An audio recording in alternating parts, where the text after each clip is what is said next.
ओम शांति। आज 23 अक्टूबर 2024। आज के ईश्वरीय महावाक्यों में हमारे परमपिता परमात्मा शिव, हमारे प्यारे बाबा कहते हैं, मीठे बच्चे, तुम्हारी यात्रा बुद्धि की है। इसे ही रूहानी यात्रा कहा जाता है। तुम्हारी यात्रा बुद्धि की है, इसे ही रूहानी यात्रा कहा जाता है। तुम अपने को आत्मा समझते हो, शरीर नहीं। शरीर समझना अर्थात उल्टा लटकना। बाबा कहते हैं कि वो जो भक्ति मार्ग में जो यात्री यात्रा करते हैं, वो जिस्मानी यात्राएं जो होती हैं, उसमें क्या है, शरीर यात्रा करता है। लेकिन हमारी यात्रा बुद्धि से होती है और इसे रूहानी यात्रा कहा जाता है। इसमें अपने को शरीर नहीं समझना, अपने को आत्मा समझना है, क्योंकि आत्मा में ही मन बुद्धि होता है।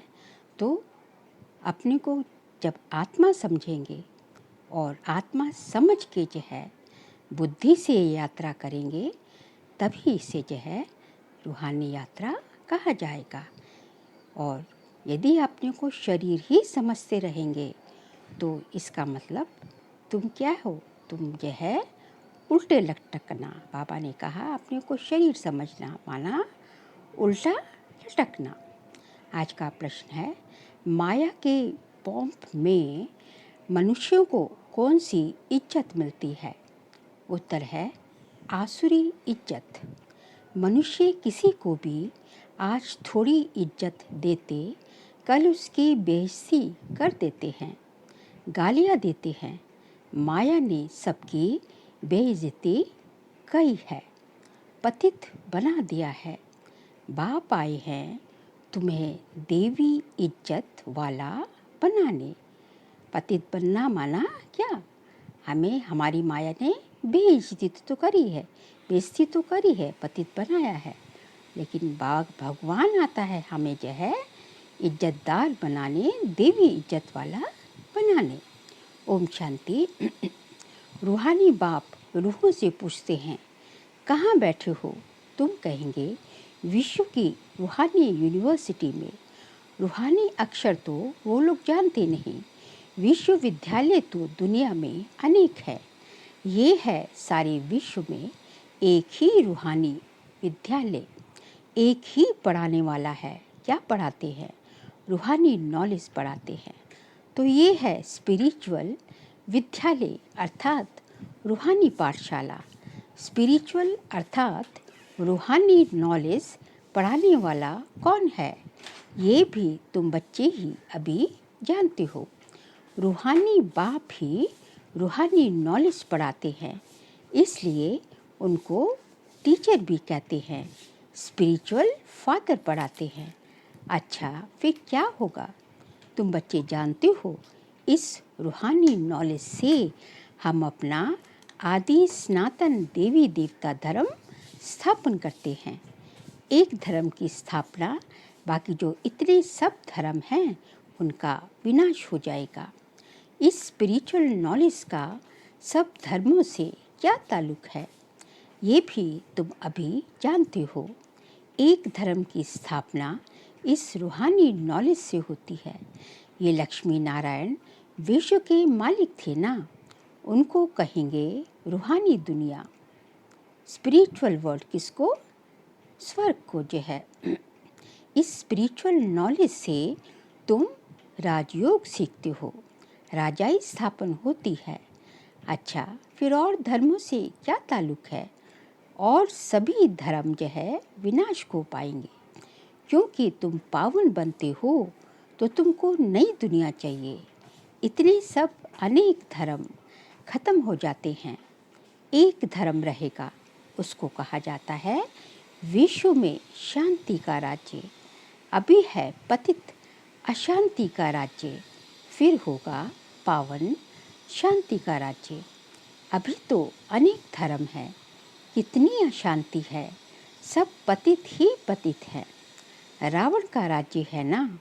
अब बच्चे जानते हैं 5 विकारों को जरूर छोड़ना है, ये साथ में नहीं ले जाने हैं। आत्मा अच्छे व बुरे संस्कार ले जाती है ना। अब बाप तुम बच्चों को पवित्र बनने की बातें बताते हैं। उस पावन दुनिया में कोई भी दुख होता नहीं। ये स्पिरिचुअल नॉलेज पढ़ाने वाला कौन है? स्पिरिचुअल फादर पढ़ाते हैं। सभी आत्माओं का वो पिता है। स्पिरिचुअल फादर क्या पढ़ाएंगे? स्पिरिचुअल फादर तो जायज़ है कि रूहानी नॉलेज, स्पिरिचुअल नॉलेज ही पढ़ाएंगे। इसमें कोई भी किताब आदि की दरकार नहीं। सिर्फ अपने को आत्मा समझ बाप को याद करना है। ऐसा क्यों? क्योंकि वो जो है आत्माओं का पिता है, शरीर का पिता नहीं है, आत्माओं का पिता है। इसलिए आत्माओं के पिता को याद करना होगा तो अपने को आत्मा समझना होगा।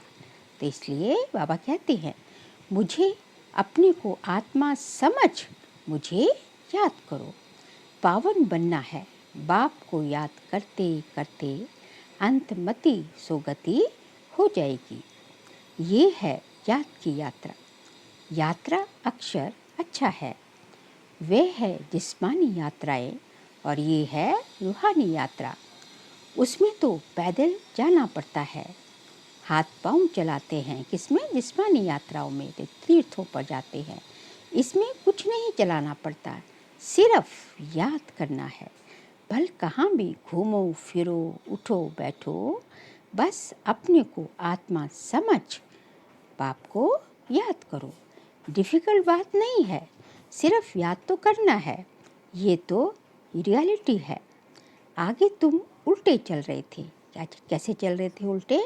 कि अपने को शरीर समझते थे, शरीर समझ के सब कर्म करते थे। तो इसलिए बाबा कहते हैं उल्टे चल रहे थे। अपने को आत्मा के बदले शरीर समझना, इसको कहा जाता है उल्टा लटकना। अपने को आत्मा समझना, ये है सुल्टा। अल्लाह जब आते हैं तब आकर पावन बनाते हैं। अल्लाह की पावन दुनिया है ना, और रावण की पतित दुनिया है। देह अभिमान में सभी उल्टे हो गए हैं, क्योंकि जब अपने को शरीर समझने लगे द्वापर से तो सब उल्टे हो गए। अब एक ही बार देही अभिमानी बनना है, आत्मा अभिमानी इसी पुरुषोत्तम संगम युग पर ही बनना है। तो तुम अल्लाह के बच्चे हो ना, अल्लाह हूँ नहीं कहेंगे। उंगली से हमेशा ऊपर की तरफ इशारा करते हैं तो सिद्ध होता है कि अल्लाह वह है। तो यहाँ जरूर दूसरी चीज़ है। हम उस अल्लाह बाप का बच्चा हूँ, हम भाई भाई हैं। अल्लाह हूँ कहने से फिर उल्टा हो जाएगा कि हम सब बाप हैं, परंतु नहीं, बाप तो एक है। उनको याद करना है। अल्लाह एवर प्योर है। अल्लाह खुद बैठ पढ़ाते हैं। थोड़ी सी बात में मनुष्य कितना मूंझते हैं। शिव जयंती भी मनाते हैं ना। श्री कृष्ण है स्वर्ग का पहला राजकुमार। यह बेहद का बाप इनको राज्य भाग्य देते हैं। किनको? श्री कृष्ण को। बाप जो नई दुनिया स्वर्ग स्थापन करते हैं उसमें श्री कृष्ण नंबर 1 प्रिंस है। बाप बच्चों को पावन बनने की युक्ति बैठ बताते हैं। बच्चे जानते हैं स्वर्ग जिसको वैकुंठ विष्णुपुरी कहा जाता है वे पास्ट हो गया है और फिर फ्यूचर होगा। चक्र फिरता रहता है ना। ये ज्ञान अभी तुम बच्चों को मिलता है। ये धारण कर और फिर दूसरों को भी कराना है। हर एक को टीचर बनना है। ऐसे भी नहीं कि टीचर बनने से लक्ष्मी नारायण बनेंगे। नहीं, टीचर बनने से तुम प्रजा बनाएंगे। जितना बहुतों का कल्याण करेंगे उतना ऊंच पद पाएंगे, स्मृति रहेगी। बाप कहते हैं ट्रेन में आते हो तो भी बैच पर समझाओ। बाप पतित पावन लिबरेटर है, पावन बनाने वाला है। बहुतों को याद करना पड़ता है। जानवर, हाथी, घोड़े आदि कच्छ मच्छ को भी अवतार कह देते हैं। उनको भी पूछते रहते हैं। समझते हैं कि भगवान सर्वव्यापी अर्थात सब में है। सबको खिलाओ। अच्छा, कण कण में भगवान कहते हैं, फिर उनको कैसे खिलाएंगे? बिल्कुल ही समझ से जैसे बाहर है। लक्ष्मी नारायण आदि देवी देवताएं थोड़े ही ये काम करेंगे। चींटियों को अन्न देंगे, फलाने को देंगे। तो बाप समझाते हैं, तुम हो रिलीजो पॉलिटिकल। तुम जानते हो हम धर्म स्थापन कर रहे हैं। राज्य स्थापन करने के लिए मिलिट्री रहती है ना, परंतु तुम हो गुप्त। तुम्हारी है स्पिरिचुअल यूनिवर्सिटी। हम जो है गुप्त वॉरियर्स हैं, इनकॉग्निटो वॉरियर्स, रूहानी गुप्त योद्धा।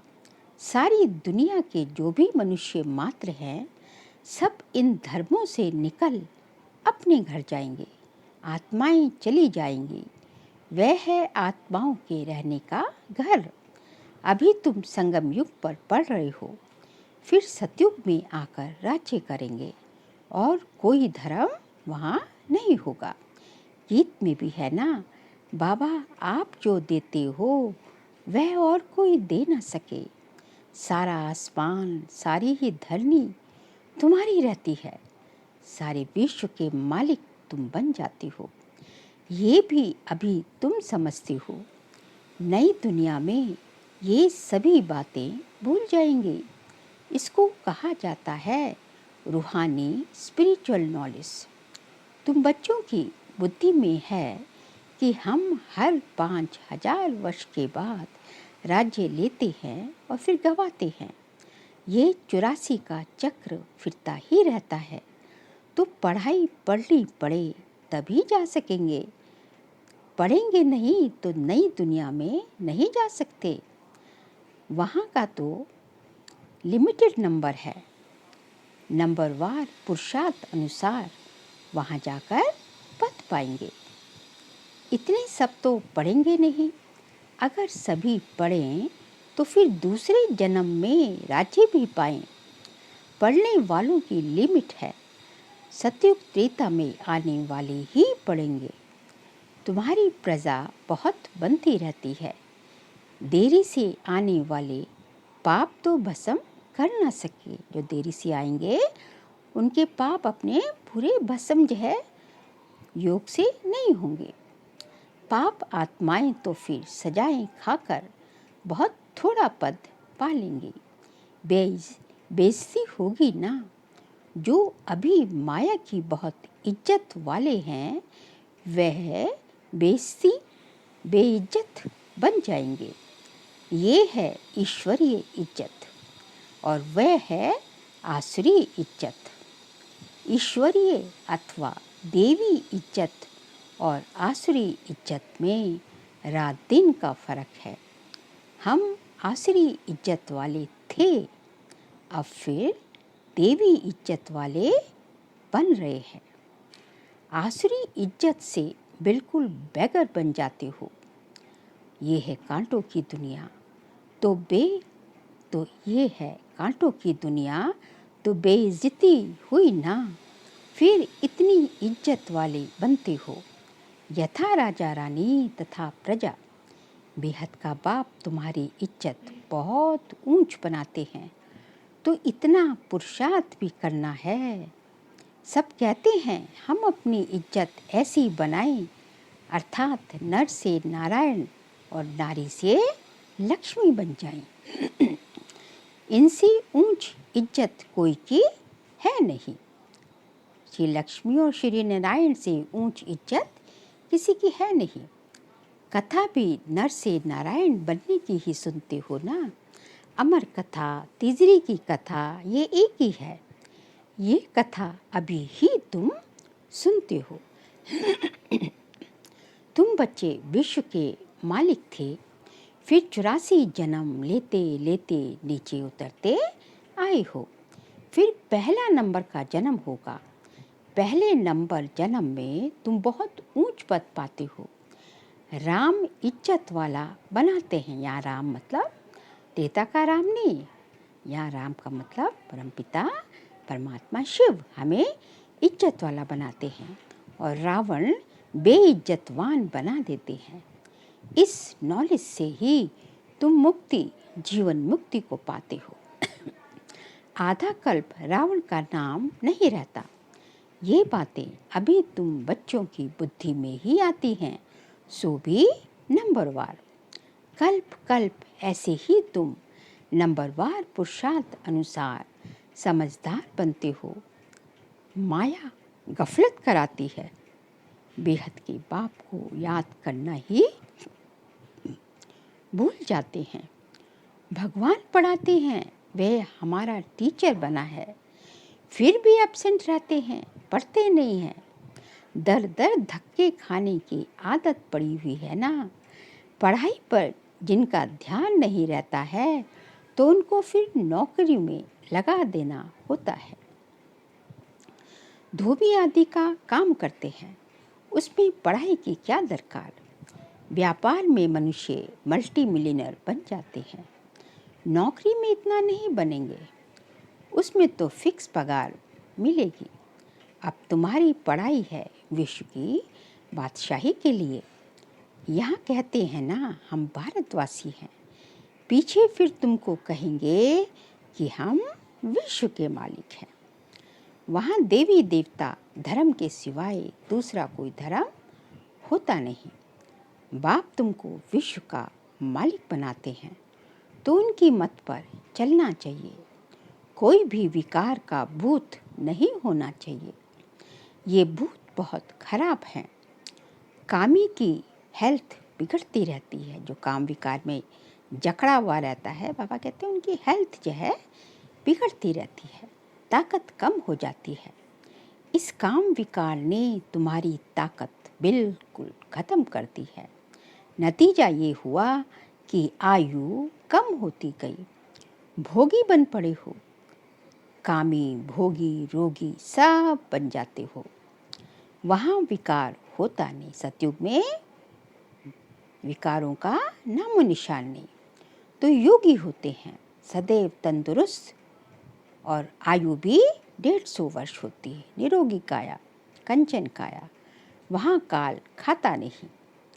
इस पर एक कथा भी बताते। एक बार बाबा ने कहा था कि सतयुग में 3 लोगों को आने की जो है परमिशन नहीं। किस किस को? एक तो धिकारों को, रावण को, एक भगवान को, परमात्मा को, एक रावण को, और तीसरा काल को। ये 3 चीज़ें वहाँ नहीं आती, क्योंकि काल भी वहाँ नहीं आ सकता। अकाली मृत्यु तो नहीं होती ना वहाँ तो पूरी आयु, पूरा जो है अपना इच्छा मृत्यु, अपनी पूरा उम्र आयु पूरा करके फिर जो है स्वेच्छा से शरीर छोड़ते हैं। वहाँ काल खाता नहीं। इस पर एक कथा भी बनाते हैं। कोई से पूछा गया पहले सुख चाहिए या पहले दुख चाहिए, तो उनको कोई ने इशारा दिया, बोलो पहले सुख चाहिए, क्योंकि सुख में चले जाएंगे तो वहाँ कोई काल आएगा नहीं, अंदर घुस ना सके। एक कथा बना दी। बाप समझाते हैं, तुम सुखधाम में रहते हो तो वहाँ कोई काल होता नहीं। रावण राज्य ही नहीं, फिर जब विकारी बनते हैं तो काल आता है। कथाएं कितनी बना दी हैं। काल ले गया, फिर ये हुआ, फिर वो हुआ। ना काल देखने में आता है, ना आत्मा दिखाई पड़ती है। इसको कहा जाता है दंत कथाएं। कर्ण रस की बहुत कहानियां हैं। अब बाप समझाते हैं, वहाँ अकाले मृत्यु कभी होती नहीं। आयु बड़ी होती है और पवित्र रहते हैं। 16 कला, फिर कलाएं कम होते होते एकदम 9 कला हो जाती है, 0 कला। मुझ निर्गुण हारे में कुछ कोई गुण नहीं। ये गाते हैं ना हम मंदिरों में जाके। एक निर्गुण संस्था भी बच्चों की है। कहते हैं हमारे में कोई गुण नहीं, हमको गुणवान बनाओ, सर्वगुण संपन्न बनाओ। अब बाप कहते हैं पवित्र बनना है, मरना भी है सबको। इतने ढेर मनुष्य सतयुग में नहीं होते, अभी तो कितने ढेर हैं। वहाँ बच्चा भी योग बल से होता है। यहाँ तो देखो कितने बच्चे पैदा करते रहते हैं। बाप फिर भी कहते हैं बाप को याद करो, वह बाप ही पढ़ाते हैं। टीचर पढ़ाने वाला याद पड़ता है। तुम जानते हो शिव बाबा हमको पढ़ा रहे हैं। क्या पढ़ाते हैं वह भी तुमको मालूम है। तो बाप अथवा टीचर से योग लगाना है। नॉलेज भी बहुत ऊंची है। अभी तुम सबकी स्टूडेंट लाइफ है। ऐसी यूनिवर्सिटी कभी देखी नहीं। बच्चे बूढ़े जवान सब इकट्ठे पढ़ते हो। एक ही स्कूल, एक ही पढ़ाने वाला टीचर, और जिसमें ब्रह्मा स्वयं भी पढ़ता है। वंडर है ना, शिव बाबा तुमको पढ़ाते हैं, ये ब्रह्मा भी सुनते हैं। बच्चा चाहे बूढ़ा कोई भी पढ़ सकता है। तुम भी पढ़ते हो ना, ये नॉलेज है। अब पढ़ाना शुरू कर दिया है। दिन प्रतिदिन टाइम कम होता चला जाता है। अभी तुम बेहद में चले गए हो। जानते हो ये 5000 वर्ष का चक्र कैसे पास हुआ। पहले एक धर्म था, अभी कितने ढेर धर्म हैं।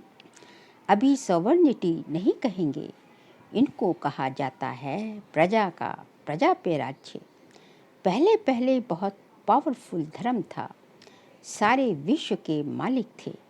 अभी अधर्मी बन पड़े हैं, कोई धर्म नहीं है। सब में 5 विकार है।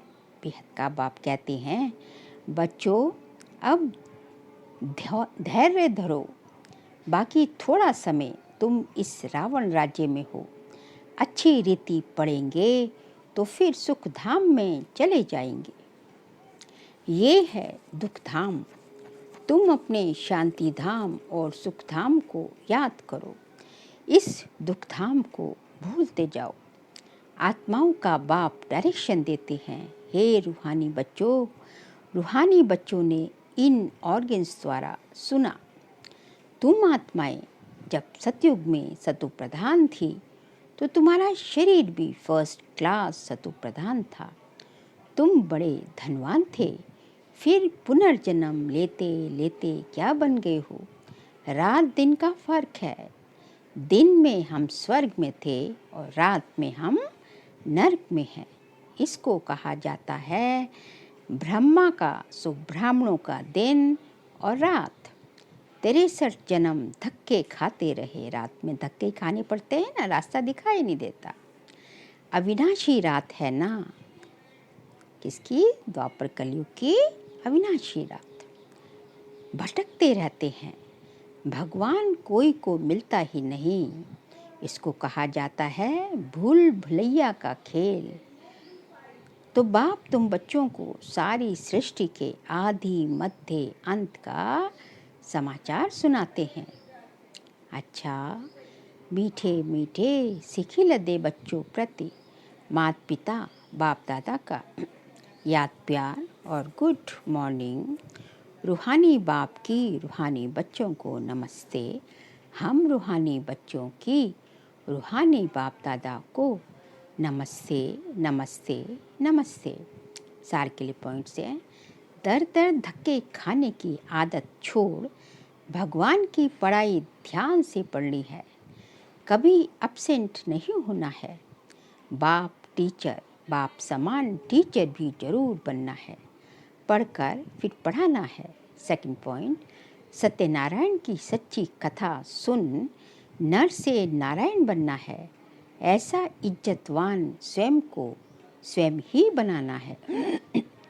कभी भूतों के वशीभूत हो, इज्जत गंवानी नहीं है।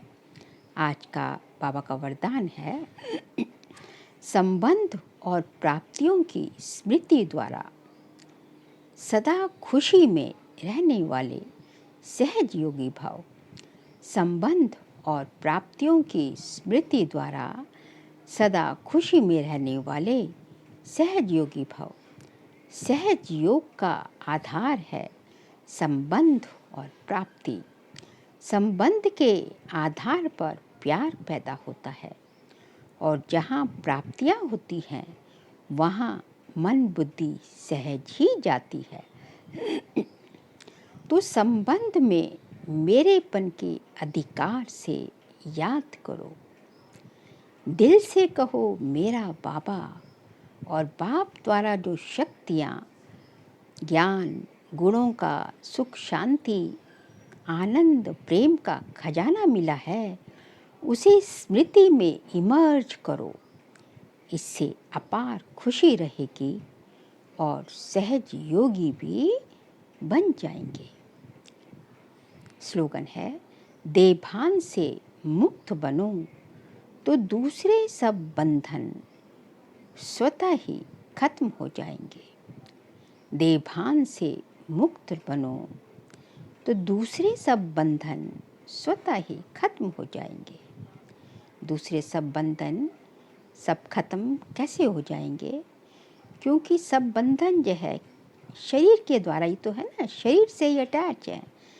जब अपने को शरीर समझते रहे इतने 63 जन्मों से, तो शरीर से ही मैं और मेरा, ये सब शरीर के नाते रिश्ते, मैं सारा जो है वैभव पदार्थ, ये सब क्या है?